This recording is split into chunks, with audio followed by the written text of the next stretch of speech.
Greetings. Well, welcome back to another Grumpy Gardener Medicine Show. Grumpy Gardener has been absent for a few days. I've been sick.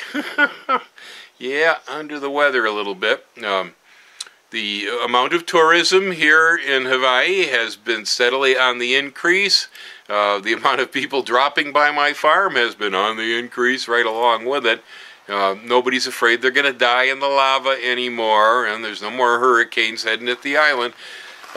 Air prices are down, as low as I've seen them in years, so if you were thinking about coming over to the Big Island, this is definitely a time to buy a ticket. Boy, oh boy, they don't get much cheaper.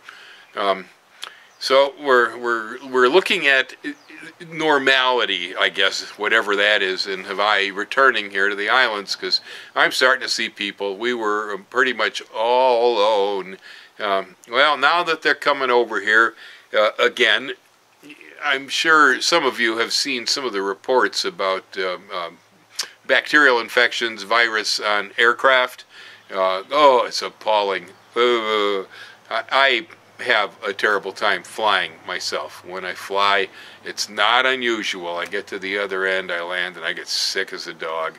Now, whether I'm contracting the stuff on the airplane, at the airport, or whether I'm getting it from the people I go to visit, who knows. But when I'm here at home, and tourists come from the mainland, drop by to visit with Bill, and I mistakenly shake their hands after they get off those airplanes, I know why I got sick. It was brought here. Boy, oh boy, I had 3 visitors in a row there that week before I fell ill. One from California, one from Arizona, one from Alabama, and I wasn't careful. And I picked up whatever they were either carrying from the mainland or had picked up on the aircraft. Oh man, I fainted when I saw the guy with the meter on the news go by and testing a toilet seat at the airport. Okay, in the airport washroom, testing the toilet seat. If the meter reads anything over 100, we consider it to be an abnormally high count of bacteria or a virus. Well, the guy tests this toilet seat, and he comes up with a figure of 32, which means, wow, the toilet seat was really clean. Really clean. A lot better than mine, probably. But then he goes onto the airplane, and he tests the tray table. Oh, my God. The tray table was 4,000 something. It was filthy. It had both bacteria and viruses, and it had a few of the types that are resistant to antibiotics, even. Some of the really lethal ones on the tray table we're supposed to eat off of. So my suggestion is, next time you're flying, while you're in the airport, if the toilet seat looks like it was recently cleaned, I would disconnect it, take it onto the airplane with me, remove the tray table, and replace it with a toilet seat. You'll be far better off if you eat off the toilet seat than if you eat off the tray table. The buckles on the safety belts, the armrests and so on were almost as bad. The tray table was the worst. Anyway, some of that stuff got back here to me. I ended up going down with a high fever and the shakes, and then it went into my lungs and became a respiratory illness that I'm still with. Excuse me. I won't press the cough button this time, just so I can show you. Yeah, I got filled up. My lungs filled with fluid from this, and so I'm right now much better. The infection's mostly gone, but I have a job, and the job is, how does Bill clear his lungs back out? I almost drowned in my sleep the other night because of this. My body told me I was going to drown, and so I stopped breathing. And when I woke up, I was gasping. I don't know how long I'd stopped breathing because I was afraid I was going to drown in my own phlegm. Disgusting, horrible thing. But the traditional way, medically, that we deal with this is we cough it out. They had machines, I recall the last time I got pneumonia, where they will literally pump the air in and out of you to get you to start to hack. It's about the only way you can get the stuff out. Now you can reduce the flow of what's coming in a case like this, and there are a couple of herbs that will work quite well. One of them is Angelica. The other one is burdock, the burdock root. A burdock root is good when it comes to runny noses. Okay, it will reduce the amount of mucus being produced out of the runny nose. It doesn't have a lot of side effects otherwise, and so it's a good one. I've been using it as a tincture in a glass of water every day. Another one is Angelica, and Angelica is good for inflamed respiratory conditions. My lungs are currently somewhat inflamed. It's good for sore throats, and so I've been using a combination of both burdock and Angelica from the health food store in the little bottles as tinctures mixed with water. It's been helping some. You know, the long story really is, hey, hack it up. You gotta hack it up. So you go out for a run, start coughing, try singing in the shower. You know, steam, air helps. This is one where if you were to take time and put it in boiling water and inhale the steam through the top of a paper bag over a pot, it can help too. Tomol is a really good thing when you have inflamed respiratory conditions. So that's been my status, and that's where I've been lately, is laying on my back, coughing. Otherwise, I'd like to move on to Roselle, or the fruiting hibiscus, because it's ripe, it's in season, and I've had questions about, Bill, how do you harvest the stuff? Well, I've been harvesting, and the produce is awesome. I'm enjoying this. Again, you can drink this stuff just because it tastes good. You know, you can drink it as cold tea, as I have here, hot tea. Some people like it that way. As Jamaica, spelled Jamaica, which is very much like sweetened cranberry juice at a Mexican restaurant, made from the Roselle hibiscus. The other day, I was out and I was picking the buds off the hibiscus, and I brought them in and I cooked them down to make this tea.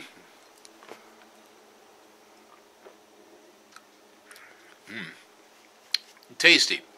And you know, I'm not a big fan of cranberries personally, but if you happen to like cranberries, you're going to like this too. It's very similar in flavor. It's a little better tasting than a cranberry, frankly. Now, the reason I'm drinking it, other than for pure enjoyment, is that supposedly this material will help flush purines out of the blood, which is what can cause gout for people who have excessive high uric acid levels in their blood, like myself. Now, y'all can tell Bill, you know, well, do this, do that, blah, blah, blah. Hey, sorry.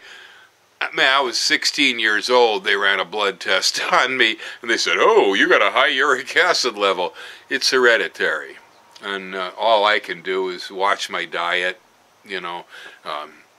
As far as, you know, whether I will get an attack, I haven't had one.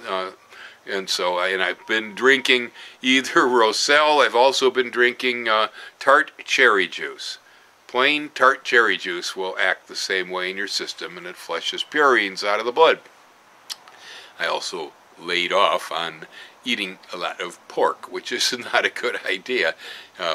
Fences are good now. The pigs aren't getting in. We got no reason to eat all them pigs anymore, so I've let up on that. Anyway, I'd like to show how to harvest Roselle. Right here, I have some excellent looking Roselle plants. You'll see if you look up the stalk right here, there's a flower. Okay, flowering is what indicates that it's time to begin to harvest the Roselle. If you look up the stem, you'll see there's a bloom here, but no blooms above it and no blooms below it. That means that the stalk has bloomed to this point. Everything above the flower is immature. Everything below the flower is either mature for harvesting Roselle or over mature and will be good for seeds. Now, the way we do this is we look at the flower, we come down the stem. Okay, take a Roselle pod like this and go and if it snaps right off, it's perfect. And so I'm going to go up here and I'm going to snap another one. Oh yes. And everything all the way on up to the flower should pop. Just like that, see? So, here I have the Roselle pods. Okay, so, again, we're looking for buds that are below the flower, so we know that those have already flowered. We're looking for buds that will snap right off when you twist them. That means they're nice and tender and perfect. If they don't snap off, they're still usable, but they'll be fibrous. And so if you were trying to make a sauce or something, it wouldn't work. You'll have strings in there. And so you want the tender ones. If you're using it for tea, you know, it doesn't really matter. The strings won't make any difference in there. So next thing we have to do is to prepare this for use.